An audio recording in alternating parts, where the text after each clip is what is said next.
The Warhammer world is a broken one, full of lost glories and diminishing people. Of the races of Order, only the men of the Empire and Bretonnia are truly ascendant. The Dwarfs lock the doors to their mountain holds, hiding away from the troubles that plague the mortal realms. The Elves of Ulthuan are merely waiting for the final blow, be it from their dark kin or the demons of Slaanesh, while the Lizardmen of Lustria try to enact a plan that was shattered beyond repair long ago. Despite the sorrow one may feel for these races, their tragedy pales in comparison to the fate of one group of people. The Tomb Kings of Nehekara bear the dubious honor of being the culture most ravaged by the march of time.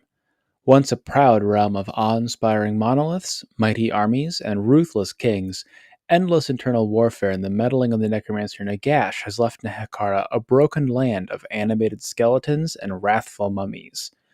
The amount of knowledge lost with their decline cannot be overstated. In life, the region was home to master architects and stonemasons, capable of rivaling even the dwarfs in these fields of study. No human realm has surpassed them in these talents yet. With the death and reanimation of the entire populace, however, much was lost. Imperfect mummification rituals left everyone but the wealthiest of kings and powerful of lich priests with incomplete memories, their knowledge lost to the sands of time. Yet some of the secrets lost are perhaps best forgotten. Among these fortunately discarded rituals is the knowledge required to create the dreadful monsters known as Khemric Titans. Shaped like the Kepra beetle, sacred animal of the underworld god Usirian, Khemric Titans are truly monsters of a bygone era. Their vast forms are carved from stone and onyx, but they are no mere Ushapti or tomb scorpion. These titans tower over even the dreaded necrosphinxes, with the largest dwarfing entire fortresses. When they take to the sky on their vast, jewel-encrusted wings, the sun disappears as if swallowed by some elder deity. With this immense size comes physical benefits. Khemric Titans are stronger than the eldest of dragons, and their stony hides can repulse even the most potent of artillery. It is not merely their titanic proportions that make Khemric Titans formidable, however. Only the spirits of the most powerful Nehekaran heroes, or, even more rarely, entire dynasties of elite warriors can properly animate their massive forms. The ritually preserved bodies of these fighters are placed in a special reliquary called the Shrine of Eternities. From there, they can instill the Khemric Titan with their prowess and fighting spirit, making the Titan a mighty combatant indeed. When roused to wrath, they are capable of battling entire armies of soldiers and legions of monsters by themselves. Their massive, scythe-shaped forelimbs can cut through ranks of foes like a scythe through wheat, while their obsidian and onyx mandibles can deliver bites capable of cutting through steel and stone. While their skill with their physical armaments is impressive, believing a Khemric Titan to be merely a martial threat is a deadly error. Khemric Titans will continually draw the winds of magic into themselves and store it within the Shrine of Eternities for future use, granting them a number of unnatural powers. This can manifest in a number of ways, such as the ability to whip up a ferocious sandstorm at a moment's notice or turn their opponents to dust. Many can belch forth a horde of flesh-eating beetles, or summon a crawling darkness capable of chilling even the bravest mortal hearts.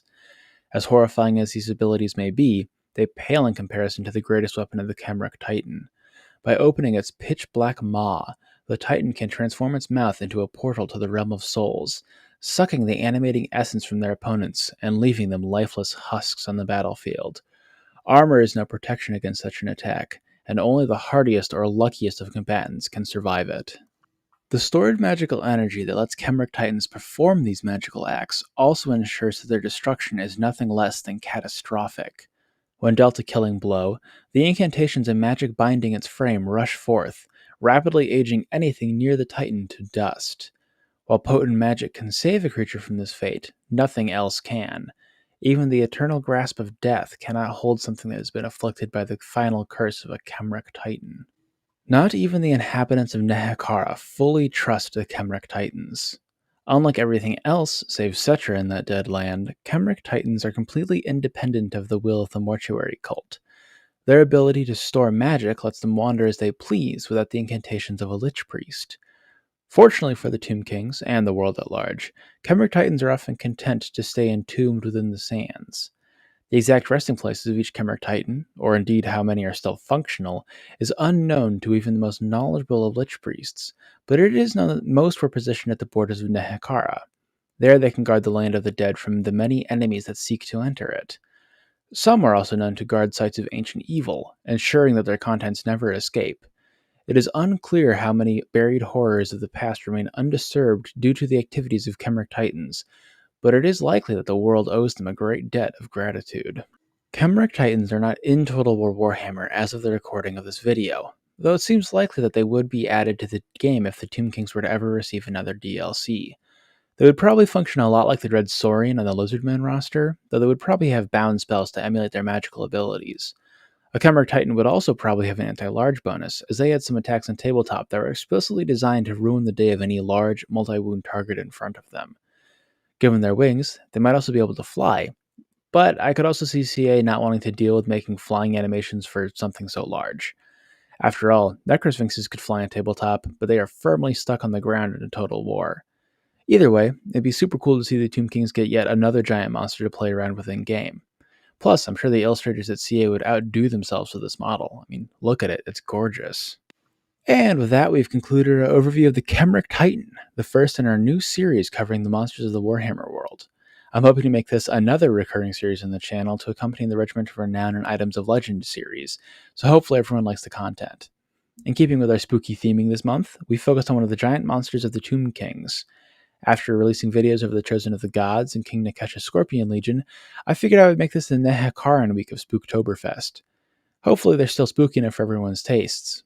Until next time, this has been Sigmar's Chosen, signing off for now.